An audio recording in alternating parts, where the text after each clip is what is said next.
Yesterday, I had the opportunity to sit down with Pat Connolly. He is a judge for the LA Superior Court in Seat 116. He is currently being challenged by a deputy DA prosecutor named Paul Thompson. And this is a very contentious race. I asked him all the things, easy questions like, how long have you been a judge? And is the judge's robe a one-size-fits-all? And then, of course, I asked him the tough questions like, do political endorsements compromise the neutrality of being a judge? And do you think the Constitution should be interpreted as the way that it was written back in the day, or should it evolve with society?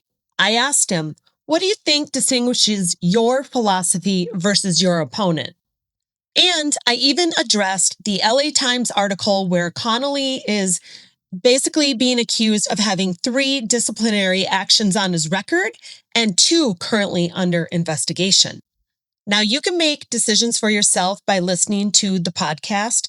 I want to remind you that I am just a voting resident. I am not an attorney, but I was speaking to an attorney who is now a judge. And I also want to throw out there that I want to give you a trigger warning. Some of the cases that we discussed briefly are graphic and not easy to listen to. So please don't listen to that podcast around your kids. And again, even if you're an adult, trigger warning. All right, should we start? Sure, whenever you'd like. All right. Nice to meet you. Thank you for meeting with me. Tell me who you are and what's going on. I'm Pat Connolly. I am a judge. I sit in Compton. I've sat there for almost 18 years now. Every day of my career has been in Compton, and I'm up for re-election. Okay. And when did you start being a judge? In January of 2009. Okay. And prior to that, what were you doing? I was a prosecutor. Okay. All right. So you've been in Compton the whole time? As a judge. As a prosecutor, I did most of my heavy lifting either in Compton. I was in Compton in the 90s. Sure. And then I was the special trial prosecutor in Long Beach for, 7, 8 years. Yeah, because they kind of move you guys around, right? If you work for the county? Yeah, they can. Okay. Some people stay in positions for a long time. Some people are moving constantly. Really depends. Sure. And so I was very fortunate. I was in hardcore, which is the gang unit in Compton for, 4 years or so. Sure. And then I left the office for a short period of time, came back. When I came back, ended up going to Compton and did the last probably 8 years of my career in Compton. So it was great. I'm sorry, I'm saying in Compton, in Long Beach. Okay. I apologize. I always assume that you guys are all downtown LA. That's what Obviously, it would I don't seem. have experience with court, but look, the biggest court in the county is downtown. But no, we're all over the place. Yeah. Right. Probably approximately a third of all judges in the entire state are in LA County. And when you're a judge, can you move from a certain division of judicial work? I mean, if you start in civil, you can move to criminal? Sure. Okay. A lot of people do that. You'll see some people towards the end of their careers will move from criminal to civil. And a lot of that is because there's a lot of work for retired judges doing mediation and arbitration. Sure. And so they want the civil background for that. Sure. And for me, I've been in criminal my whole time, and I expect that I'll retire from criminal. What made you get into this industry? Like when you think way back in the day when you became an attorney. So my father was in law enforcement. Okay. And my father was a sheriff in LA County for just under 20 years. He ended up becoming a chief also. He was a chief in Hyena Park. He retired out of Chino. Okay. And so I think that it was one of those things where I always thought I was going to go into law enforcement or such. When I got out of undergrad, I shouldn't say when I got out, but before I was getting out, when I was thinking about what I was going to do, I thought about either applying for the sheriff's department or I had a coaching job lined up to coach football, high school football. Cool. And my dad talked me out of both of those, said go to law school. And my dad was one of those who never graduated from high school. Sure. So he wasn't big into the grades. That didn't matter. Thank God. And So he was the one who talked me into going to law school. And it was just kind of a natural progression with who my father was. And it was something that fit. Do you love it? Do I love being a judge? Yeah. I enjoy being a judge. It's, there's a lot of good things. It's a much different job than when I was prosecutor. I love being a prosecutor because I love doing trials. Sure. Okay, so that was something that I really enjoyed. And I was very fortunate in the types of cases that I handled. And as a judge, though, I'm an umpire. I'm a referee. I call balls and strikes. It's not the same thing, so I'm not an advocate. But it is nice because as a judge, you have the opportunity to change lives. Sure. And it's very rewarding, or at least can be very rewarding. Right. So being a judge is a nonpartisan position, correct?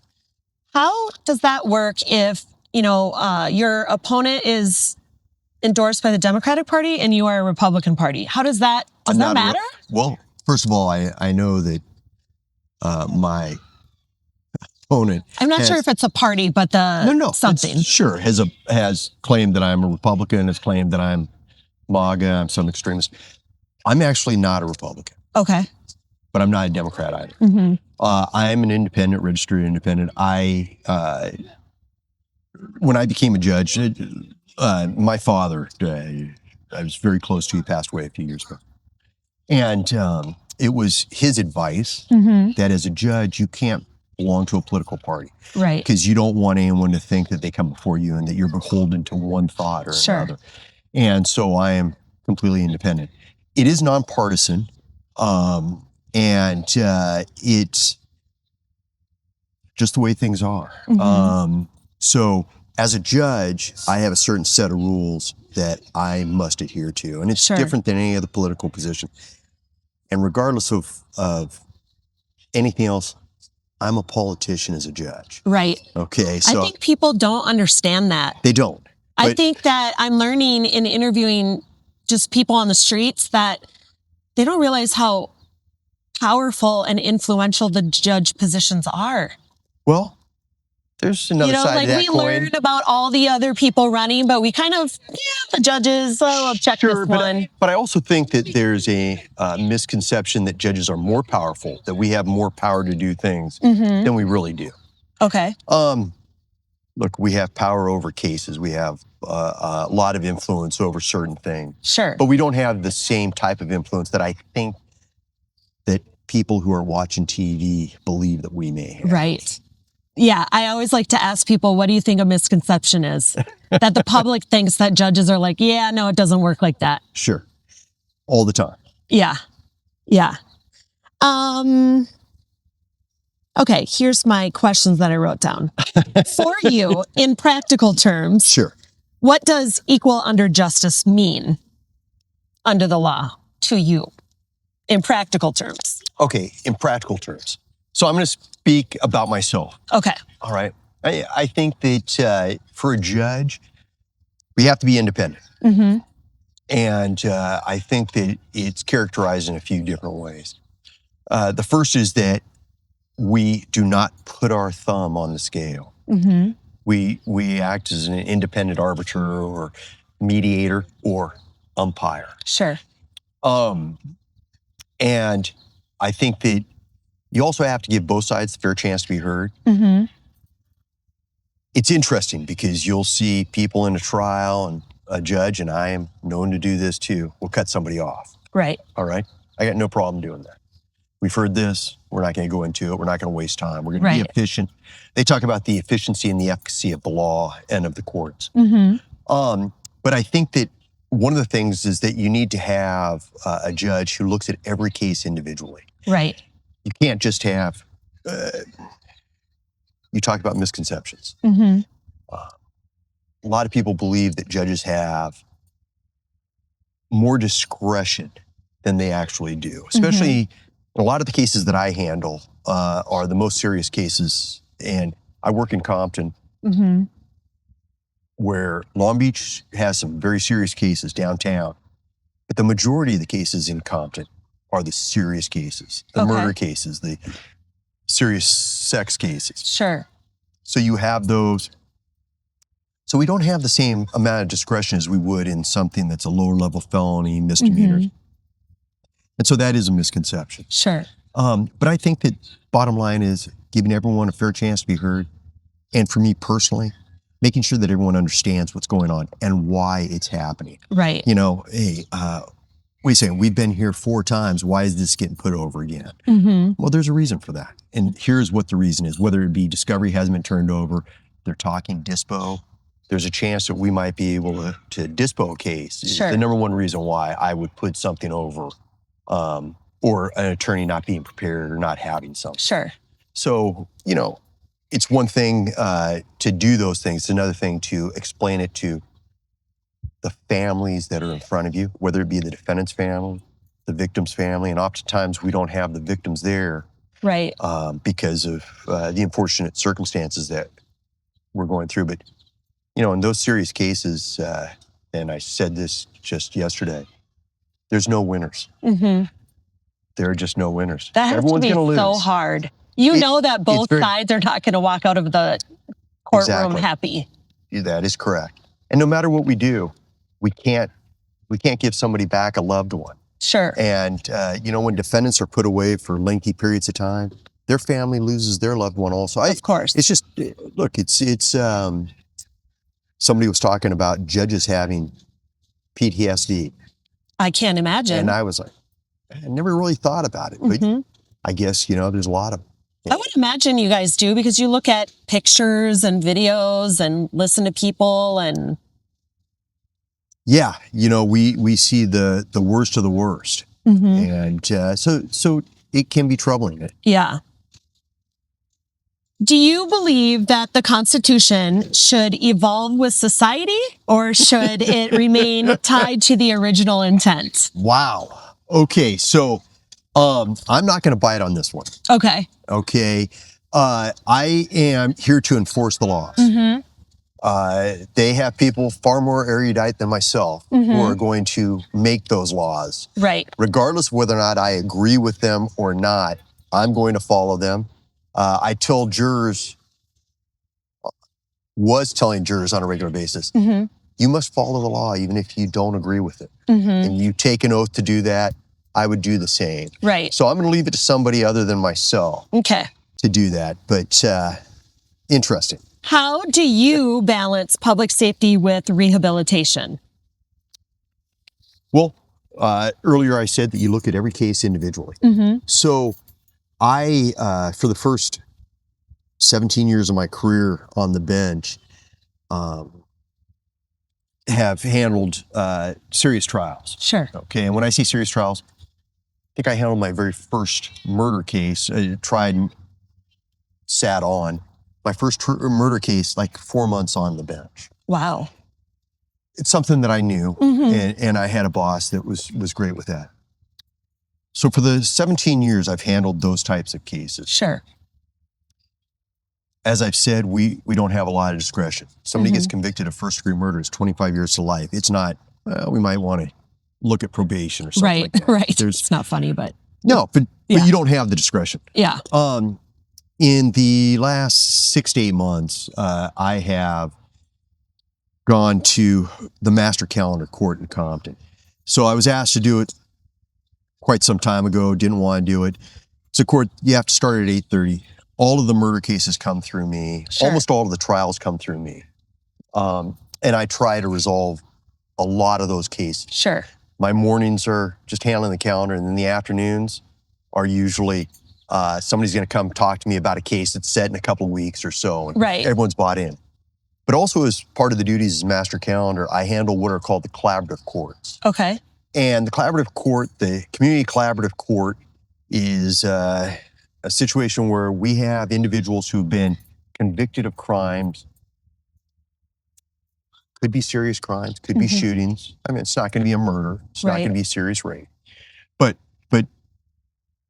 could be anything, usually related to drug usage, maybe mental health. There's all sorts of aspects to it. So we bring them in. I'm very fortunate. I work with some phenomenal attorneys. We have a DA, Samantha Borghi, that's in there that handles it. Public defender, Allison Hardgrove, APD, alternate public defender, Vanessa Bernaghi, and they're phenomenal attorneys. So I work with them. I work with somebody from probation, somebody from programming, somebody from mental health. And even though I make the final decision, what we do is we all get together and try and concur on an approach. Sometimes people should not be in this program. Right. Okay, they should be prosecuted. And, sure. But most of the time, and I would say most of the time, we find a way to fit them into the program. And like I said, the attorneys that I work with are spectacular. I like that. You guys are collaborating. Well, it's called the collaborative court for a reason. I mean, what you said, but like it gives me peace of mind knowing there's like a whole group of people coming together going, well, maybe we should. Listen, the ultimate decision is mine. There will be oftentimes, I shouldn't say often, that's not really fair, but there'll be times where public defender's office wants one thing. Sure. DAs and probation are objecting to it. And I'll make a call whether or not somebody should be in the program or not. And I'm a big fan of giving people an opportunity. Okay. And a lot of these people have never had an opportunity. Right. So when you talk about that, we do this. If they get through the program is usually a minimum of 2 years, but it can be extended. And they have to earn their graduation from the program. Sure. And the graduation allows them to have the cases dismissed. Okay. And to a certain extent, get a new lease on life. Now, they've still got the priors in their background and such. But we've worked on whatever problems they have. And one of the things that's really nice is during the course of that, so we bring them back on a monthly basis. Sometimes more often than that, but that's rare. Bring them back monthly. But you'll see the changes, the physical manifestations of somebody getting off drugs. Sure. Skin, hair, weight gain. Yeah. You know, it's great. And so I have a lot of interaction with each one of those individuals. Sure. Okay. And what I really love, and you talk about collaborative, the PD, Allison, the DA, Sam, the APD, Vanessa, they will talk to the defendants on the record. You know, hey, you were looking for a job. How's that going? Right. What's going on here? So it's really a very, very positive thing that the courts are doing. And we're not the only one that's something. And then we have graduations 3 times a year.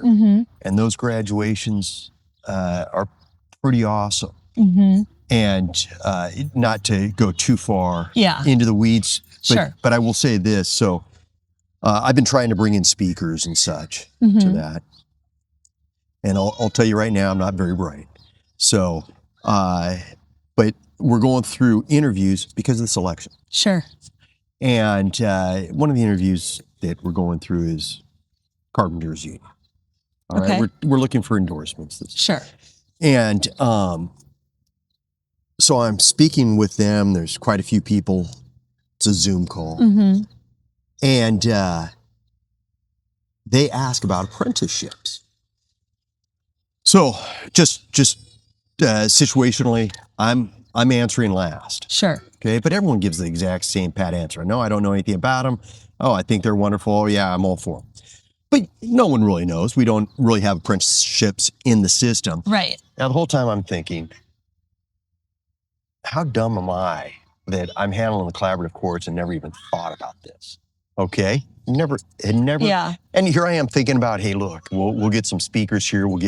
We've had Lonzo Williams came in. He's the godfather of West Coast hip hop, right? He's the man. Yeah. He's Compton. He came in fantastic. But, you know, we need to do more because we want to make sure they don't go back. Or so the whole time I'm thinking, Christ, I'm an idiot. Okay. So I get to the thing and I said, you know, I know a little bit of apprenticeships. One of my father's best friends passed away 10, 12 years ago, started a hard hat program in Chino. Okay. At Chino Men's Colony, Chino Prison. What does that mean, hard hat? So they're deep sea divers. Oh. Hold on. It's a dangerous job. Are they working on the oil rigs? They do all sorts of work. I saw somebody on TikTok one time doing this crazy I mean... Let me just tell you, and they have a program there. It's at least a 2-year program, I believe. And Leonard Greenstone was the gentleman's name. It's in his name. I've been there a few times when they dedicated it and such. Yeah, it's really a great program. So, but it's a dangerous job. But you have these guys who are going through prison, who earn their right into this. Do it when they get out. They're making good money, really good money, but it's a dangerous job. Okay, but they've learned that skill.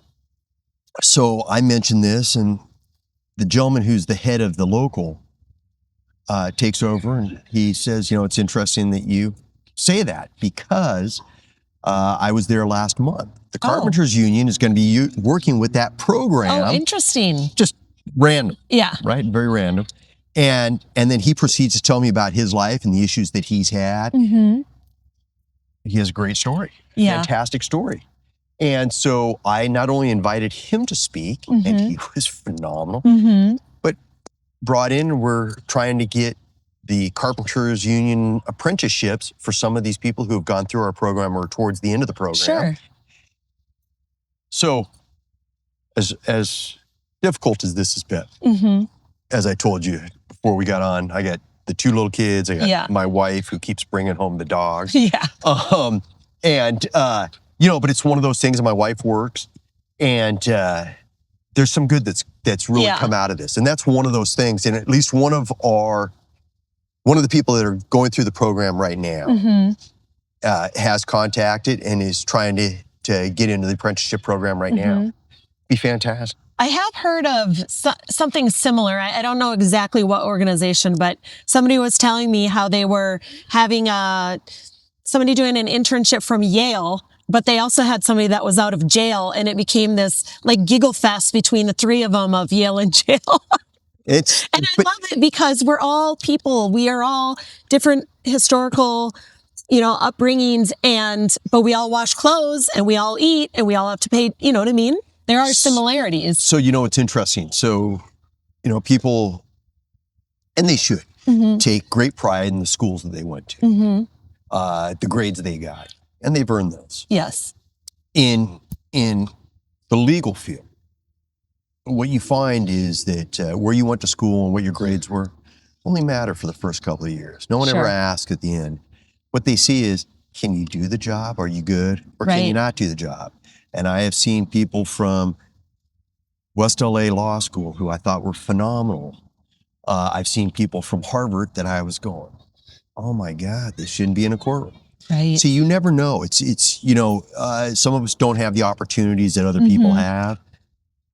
And it really, once you start getting into, and I think it's probably pretty much any industry. For real. Nobody's ever asked me my GPA or what college I went to. Who cares? Because I work in a trade, so they just assume I didn't go to college, Yeah. So it doesn't matter. You find out if somebody can do it or they can't do it. Sure. And it's that simple. It's like playing sports.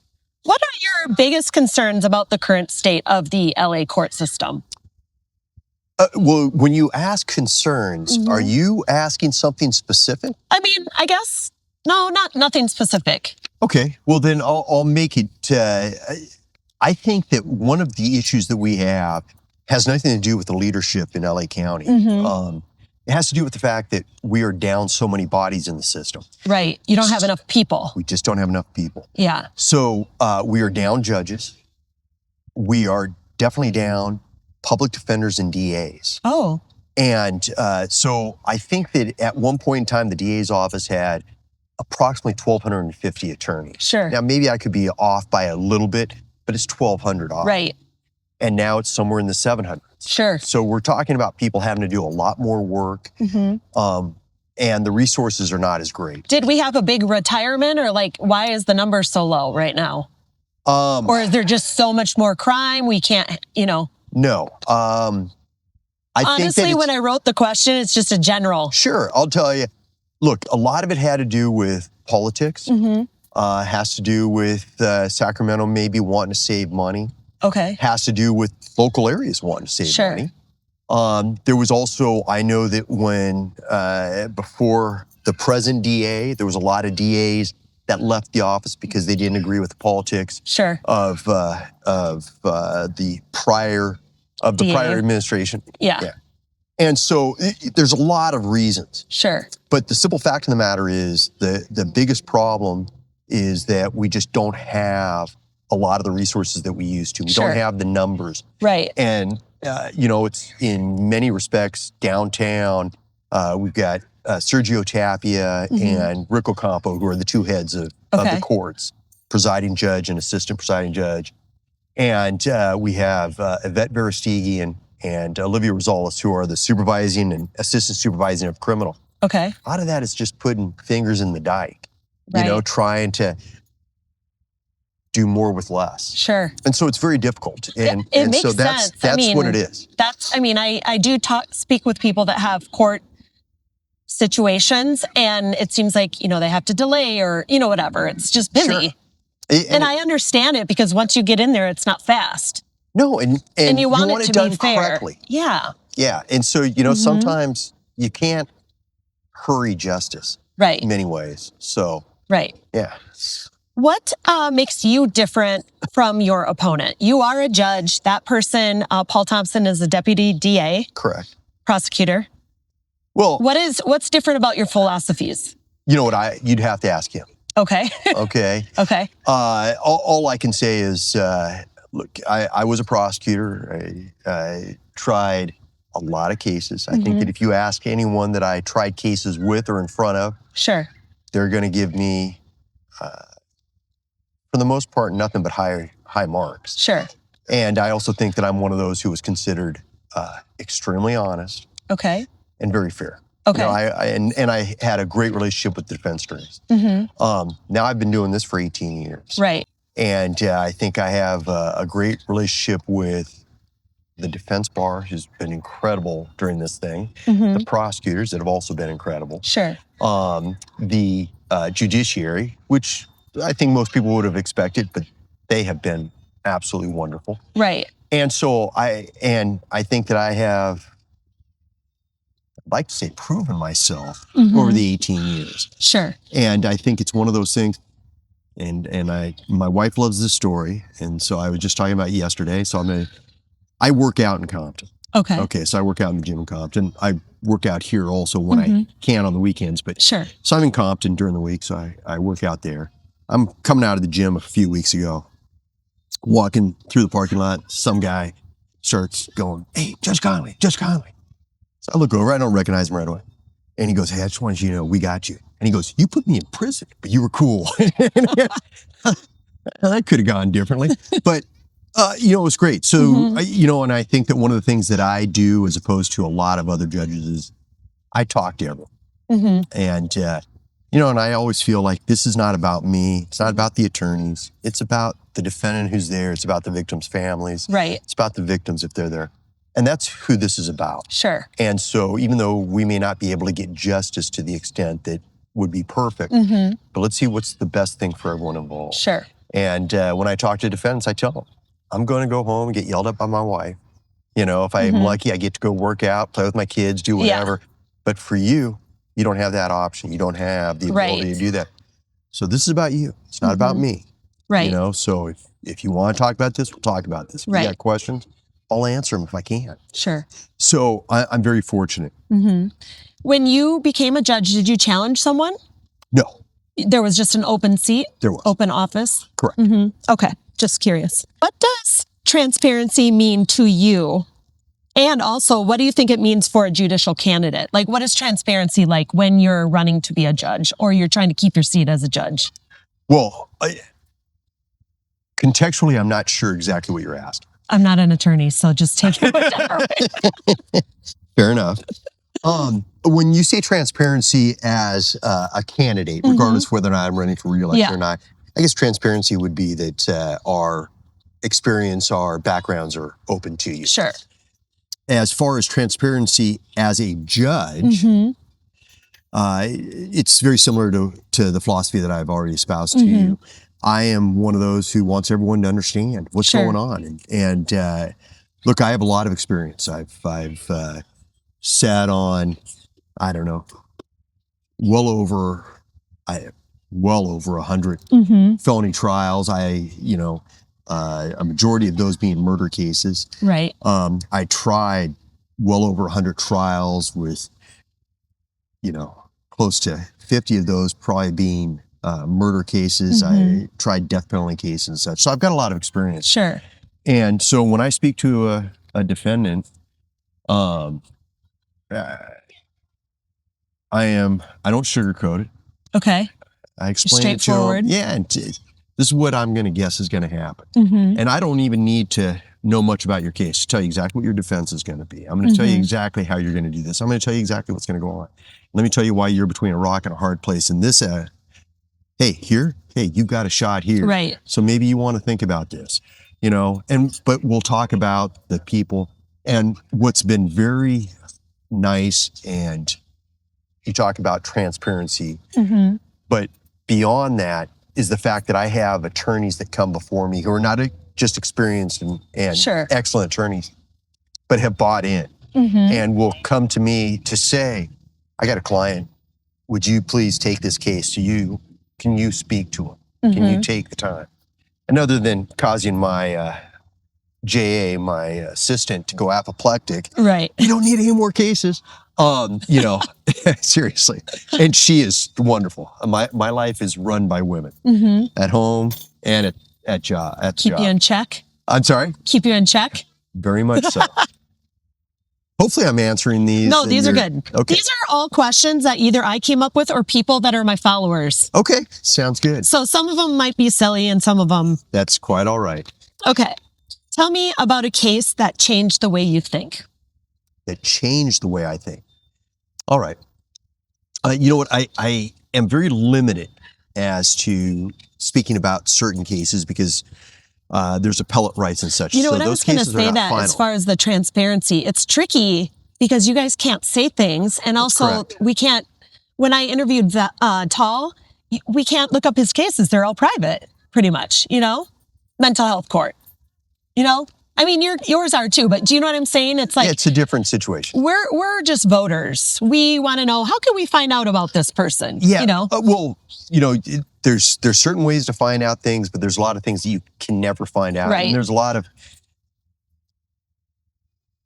there's certain ethical rules that we have to abide by as judges where other politicians don't. Right. Where we can't. But I will just give you to answer your question, I did have a case that was where there was a murder of an infant, and during the sentencing, and that was it was a high press case. I know it was in the news, and it was part of the sentencing was televised, and I shouldn't say televised, but the news broadcast it out. Got a lot of press. And, that was a case where I was not confident, and was very cynical that the shooter would ever change. And great mother who worked 3 jobs, didn't have a father. Mom did everything she could to keep him out of gangs. Such, and he came back. Sentencing laws cause these cases to come back constantly. So when they change a law, it allows cases to come back. And during a situation like that, he had written a letter, and I think that there had been a profound change in him. And I think we spoke yesterday just for a few minutes. Yeah. And you asked about whether or not people can change. Right. I think anyone can change. Do they? That might be a different question. But in that situation, that was one that I would have thought I would retire from the bench, and he would have still been hard. And it was very nice to see, and nice to read that letter. And it wasn't a letter I'm trying to get out. It was, I understand what I did. I'm very sorry. I'm not the same person. Yeah. And I believe that. Was the person young? Very young.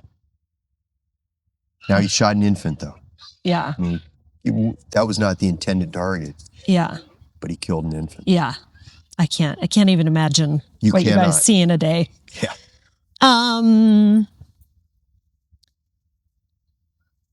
the end of the day, when you do retire, what do you want your legacy on the bench to be? Well, when I retire, I plan on leaving and not having anyone even know I'm gone. Okay. So I would like to think that at the end of the day, everyone goes, hey, he did the right thing every time, regardless of whether or not they agree with it. Right. And I think I've lived up to that both as a prosecutor and as a judge. I've always tried to do the right thing, right, regardless of what the consequences were going to be. That has to be tough to have a position in your line of work where people are always going to pick at you. You know what I mean? Like you can't. I think there's lots of jobs like that, though. Yeah. You know, and we signed up for the job. I know. So it's not like I guess over time you get used to it. In the beginning, were you like, oh, that one stings? You know what? I don't think so. No? I think that coming out of the DA's office and having the trial experience, the level of trial experience that I had, made it a easy transition. And I also think that I had two wonderful parents. My mom's fantastic, and my dad. And my dad was one of those guys who never graduated from high school. Right. And would say he could have gone either way. Yeah. All right. And so I think that has allowed me to understand, and I told juries, we're not judging someone here. That's for the court. If he's convicted, then I'm going to judge him. I'm going to look at things. What we're doing is we're just looking at a certain incident in a person's life. Did this occur? What was the intent? Does it violate the law? Sure. And so I think I've been very good about, or at least I've tried to be very good about being very even-handed. Right. Trying to understand, hey, we don't want to judge somebody on the worst day of their life. We're not going to judge somebody on the best day of their life. Right. One of my followers wants to know, when you become a judge, do you guys have a moment where they're like, come into the office, we're going to do your measurements for your robe? No. Is it a one-size-fits-all? No, but no, it is, like, there's no measurement. What's your next size? Exactly. You know, it's not like we're going through football camp, they're measuring our waist or quads and saying, okay, this is size helmet you're going to put on. They're not like, you're not making weight. You know how they are in wrestling? Yes. Let's see here. We already talked about the biggest misconception. Okay, I want to bring up the LA Times article that was recently out. The one that you have concerns about. Go ahead. Yes. Okay. So the LA Times has reported that you have been disciplined 3 times by the Commission on Judicial Performance. I have. What would you say to voters that are concerned about that record? Well, first of all, the first time was for cursing. For cursing? For cursing. Okay. I curse. Okay. All right. I speak like I'm still in the locker room. Sure. And that's just who I am. All right. So try not to. Don't do it on the record. Right. I hope I haven't done it here. But that's who I am. Sure. And the other 2 times, though, the last time that they talked about that I know that my opponent has spoken about, I had a gentleman who was acquitted in my courtroom. He was found not guilty. Okay. In a very serious shooting. He has prior strike. He was looking at a lot of time in prison. There was 2 women that were tried with him. Both of them were convicted. Okay. Shooting on video about midnight at a gas station where there was about 30 to 40 people at the gas station at the time. Okay. And what I said to him, the initial part of the statement was, you got a gift from God. I believe you're guilty. And I think the commission originally perceived that as having occurred in front of the jury. Oh, okay. Okay, that'd be bad. Right. Okay, it was not in front of the jury. Okay. And so I wasn't trying to disparage a jury's verdict. Sure. As a matter of fact, I understood completely why they found him not guilty as opposed to convicting everyone and such. One of the young ladies who was convicted draws down, pulls the gun and fires. I shouldn't say starts firing. She fires 1 time. She's looking straight down a camera. Okay, so you see the muzzle flash, you see everything. Wow. Gentleman who is acquitted grabs the gun out of her hands, and as he goes to fire, has his hand extended, but it's behind gas pumps. Okay. So no one sees him fire. Right. To me, having been a prosecutor, having Sure. sat on a lot of murder cases, when somebody fires a gun, you'll usually see a muzzle flash, depending on the video, depending on how close you are.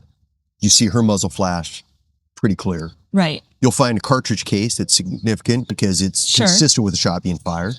And oftentimes, depending on what the situation is, you'll see everybody hit the ground, right? Gun goes off, everybody hits. So when she fires the gun, you see people drop at the gas station, and we find a cartridge case very close to where she was. There's a second cartridge case that's found out in the street. Well, that wasn't a shot that she fired. Oh. It's where he had been. And when he goes to point, you don't see him fire. You see everyone hit the deck again. So logically, it was very consistent. He had fired. Okay, he's found not guilty. Hey, so be it. That's the jury's decision. I respect that, and I've never had an issue with it. As a prosecutor, never had a problem with it, nor as a judge. But what I said second was, what you do with that chance is up to you. Fair? And he said fair.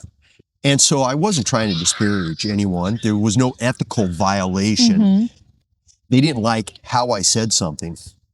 But as a judge, we're in either the enviable position or the unenviable position of people actually listening to us. Right. We wear the robe. We sit above. And sometimes what we say makes a difference. Now, I told you about that small infant being killed. Right. I've sat on cases where we had a shootout. There's a 3-year-old in the backseat of a vehicle in a baby seat. Right. That is killed because there's shots, one of the shots goes in. So I've seen this happen. And so my belief is I'll take whatever the commission wants to say. If I can stop one of those shootings and save one life, I've done my job. Right. And if I didn't do that, I'd be negligent. How does that work? So, incident. Sure. Does an attorney file a complaint that needs to be looked into? How does that work? It's interesting that you asked that. I do not know who filed the complaint. Oh, okay. I'm just generally. Could be an attorney. Could have been a family member. Could have been the defendant himself. So it could be anybody. Could have been anyone. Oh, interesting. Yeah. So and then they don't don't tell you who filed the complaint. That's anonymous. Correct. They the only way you can find out is if you actually take it to trial. Sure. And if you take something to trial, you could actually be removed from the bench. Sure. And there's worse things than that haven't been removed. Right. So do you feel like the statement that you said after, basically you said you're lucky today, and then you said it depends on what you do with this chance, was that part of the statement cut off? Do you know what I'm saying? Like exactly. they like they do on social media, they clip things to make it look the worst. Well, I'll be honest with you. Like if you read it in its entirety, my comment is not to disparage the jury. It's to say, hey, you got a chance. And that person, now I've had to recuse myself, has been in front of me twice since then. Sure. Once for gun. Oh, interesting. The other one for murder. Oh, wow. So obviously I didn't have the impact that I wanted to have. But regardless, you got to take those chances because if you get through to even one person, I know. It's kind of like the collaborative courts.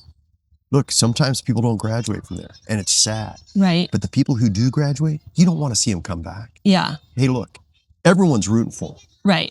And I'll tell you, so I had a kid in the collaborative courts, and he was going to graduate in April. Do we have the graduation in April? So last month. And right before he violates. So he's almost there. I would call him big man. Big guy, great smile, right? But had issues. And we re-upped him for 2 years. So he's still staying in the program. Like I told him, I'm the most bummed about you, because, man, I wanted to see you succeed. Right. There's no one here. What's really nice about those courts, all sides want success. Right. You know, and so it's great. Mm-hmm. Yeah. Additionally, the LA Times is also reporting that there have been additional complaints against you that are under investigation, but those aren't public. I'm not exactly sure what that means exactly, but so can you explain that? Be more than happy to. And do you know what the violations are or the disciplinary actions are? Well, the Times asked me about 2. Okay. And I told you I cursed. And how do they get their information? That's a good question, isn't it? Okay. But I made the comment. I let a guy out of prison after 32 years on a murder case. Okay. And when I did that, hearing's over, and very nice guy, and he's going, "Hey, I want to thank you." And I said, "Don't thank me. I'm doing my job. Yeah. If I didn't think it was appropriate, I wouldn't have done it. You know? But you need to thank your attorneys. They have been a pain in the ass. They've been, I mean this most respectful way possible. They've been a pain in the ass. They're filing motion after motion, some of which I didn't even know what they were until I read them. And I said, but they've been fantastic to you. Okay, so you need to thank them." Somebody filed a complaint that I said pain in the ass. Oh. All right. If you read it in context, I don't think there's any way you could see it as other than what it was, a compliment. Right. So even though they did that, I'm not overly concerned. Right. You know, and you got to understand the CJP is trying to protect the judiciary. Of course. And so they're doing their job. And so I don't have any issue with that. And they've been very fair. Sure. So I appreciate that, and I appreciate what they're doing. I think, though, that, and that was literally when they brought that up, and I was going, how would you guys even know about that? Right. But it was interesting. Yeah, so. Interesting that the LA Times brought it up? Yeah. Oh, interesting. And he was great. The reporter was Quealy. He was great. He was, you know, but he asked. Yeah. Yeah, so. Do you feel like you've taken accountability for these disciplinary actions? Well, and what happens? Like if you have a disciplinary action filed against you, what is the consequence? Just like a warning? It's like you have a check on the board, like in a classroom, your name with a check? Kind of. It goes up, excuse me, in severity. But yeah, it's basically that. Have I taken accountability? Yeah. Well, I've never denied any of them, if that's what you're asking. So I don't know exactly what taking accountability. Right. I did those things. Right. You know, I had my reasons for it, and I speak the way I do. Right. Excuse me. And I think that it's one of those things where I don't want to say it's refreshing, but I'm one of those who's very honest with everyone. You ask me a question, I try and be as honest as I can. I tell you what I think. So I've done that. Yeah. What is something you would like people to know that you feel like they're not getting in the current press that's about you and your campaign? Wow. Because I think that I'm assuming people that are running, you guys go to certain meetings and certain groups and you talk to them and you interact with people. But what would you say to somebody that literally got the ballot in the mail and is like, who's this guy? You know what I mean? Because people that are following your race, they're really in it. Do you know what I'm saying? Sure. You know what? I really don't know how to answer that. I like to think I'm one of those people that if you talk to anyone who's ever been in front of me, they're going to tell you how wonderful I am. Yeah. You know, I think I'm very fortunate that people want to be in front of me as opposed to not wanting to be in front of me. Sure. And I think that there is no one that's ever in front of me that doesn't think that they received a fair shake. Yeah, that's good. That's really what it is. And I treat everyone, I don't think you'll find a judge that treats defendants with more respect than I do. Because let's be honest here, there for the grace of God go I sometimes. Right. And so, you know, I can understand that. My father came from Boyle Heights. My mom, and we grew up in Huntington Park originally. You know, and look, I've been very fortunate in what I've done and what I've been able to do. But, you know, a lot of people don't have the same opportunities. Sure. and mine weren't as great as many other people. Right. But I understand that. I've got a lot of buddies of mine who have been through the system, who have not had the opportunities to change, perhaps. And I think I see everyone as an individual. Sure. So, what do you and your family like to do for fun? What do we like to do for fun? You know, when you get done with work, are you just like, oh, work's done for the day? I can't even imagine. Most of the time, yeah. Really? I can't say all the time. Yeah, but it's different now. When I was doing nothing but trials, take a lot of work home. So you're reading stuff. Are you not working on trials all the time? Well, because you're doing the collaborative stuff? I do the collaborative courts, but I also do the master calendar. Oh, right. So because I do the master calendar, what my job has kind of morphed. I'm not doing trials. I may start doing them again, even including this.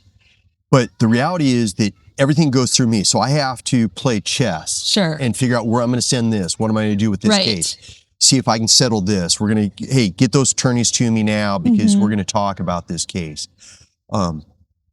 What's nice about that is I don't bring home the same work. When you're in trial, especially with the cases that I would do, you'll have transcripts you have to write. We'll have some jailhouse informant.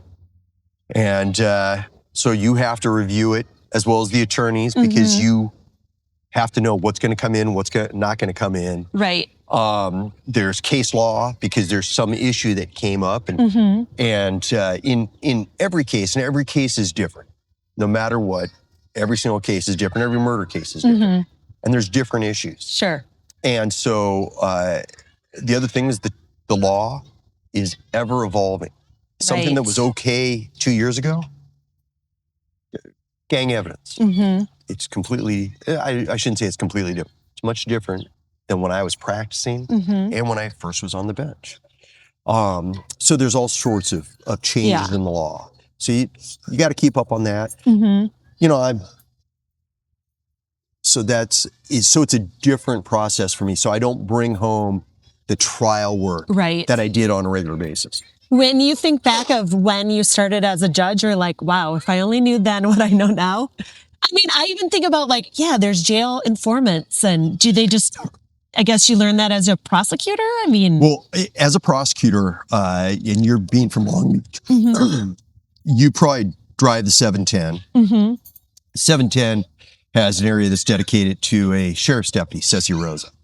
Okay, so I tried that case. Oh, okay. As a prosecutor, it was one of the last cases I tried. There was two cases. There was a non-shooter and a shooter. The shooter is actually on death row at this time. And but that case was, at the time, was considered the largest undercover operation in the history of California. So we had situations where we had law enforcement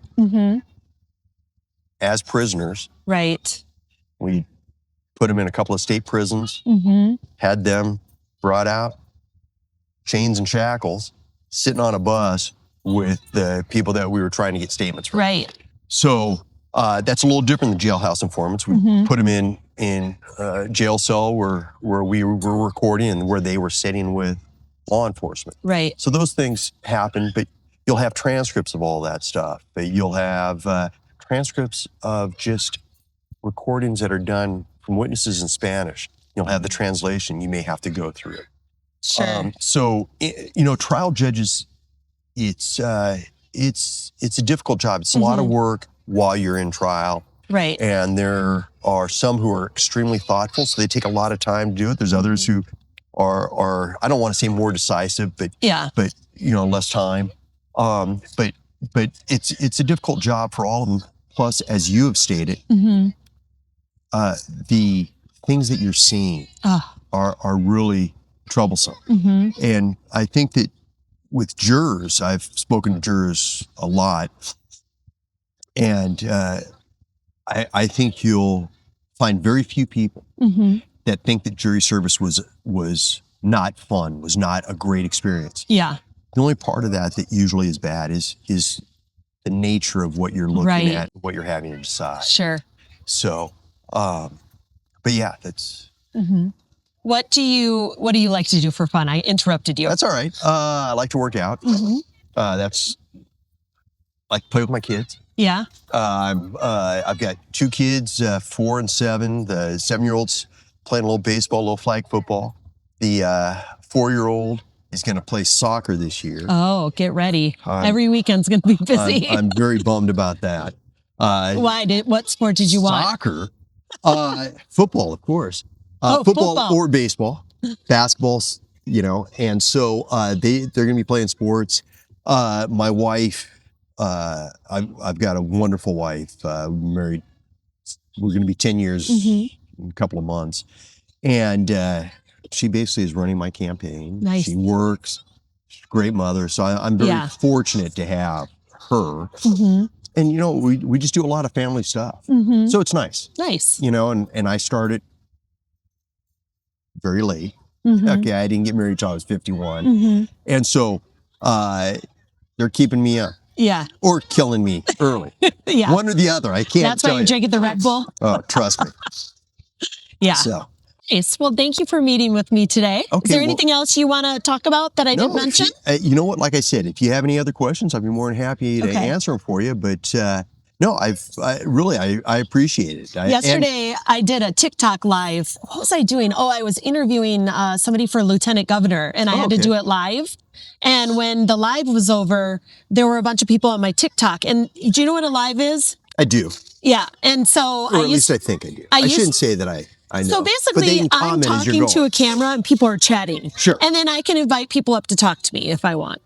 And there were a bunch of people on there that used to follow me when I did true crime. And I said, tomorrow I'm going to interview a judge. And they were like, do it live. And so if you ever want to do that, that would be fun. Okay. Well, at some point in time after this, if you'd like to do it, depending on what you ask and what I have her Instagram. There we go. Yeah. She's the boss. But no, I told you yesterday, I think that what you're doing is actually a great service because you're not in the system. No. So you ask the questions that the public would ask. And it's very difficult being part of the system. Right. Because we have blinders on. We think we know what's important to our case, what's not important. Public, they don't think like us. They don't have the same perception. I have a lot of friends. I know a lot of attorneys, law enforcement. I know I know people that in this system. And I was thinking I don't know that I can come up with some really good questions. And then I thought, I'm not asking them. I'm going to Google, I'm going to read, and I'm going to ask people that follow me that aren't attorneys because, like you said yesterday, you guys are in the fishbowl and we're on the outside looking in.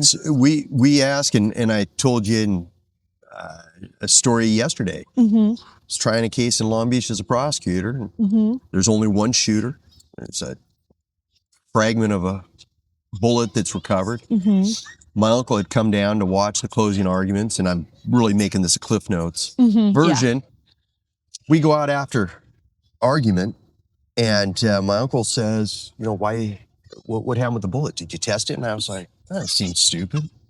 Why would I test the bullet? There's only one shooter, gangster shooting at another gangster, and sadly, one of those shots goes block and a half and kills a pregnant woman. But I'm going, why would I test that bullet? First question from the jury is, did you test the bullet? And what were the results? Yeah. And so you don't realize that's what the common person, and that sounds disparaging. I don't mean that, but the public asks questions that we don't think about. And so that also has to be frustrating, I'm sure. Sometimes, but you want to know something? That was a great learning experience for me early on, because now I realize, hey, when you run this stuff by people, you don't want to run it by the other attorneys as much as you want to run it by somebody who is not an attorney sometimes. Yeah. And what they think and what they're thinking about certain things may not be something that you've ever even considered. Right. Nor would the other people in your office, whether or not you're a defense attorney or a prosecutor. Yeah. Yeah. So it's pretty interesting. Well, I'd love to sit down with you again. Sure. Because I can come up with a whole bunch of stuff. We could talk about one case or whatever. I don't know what you can talk about legally, but, well, we'll see. I could have a zillion questions for you. Okay. Well, it's really been a pleasure, and thank you for the time.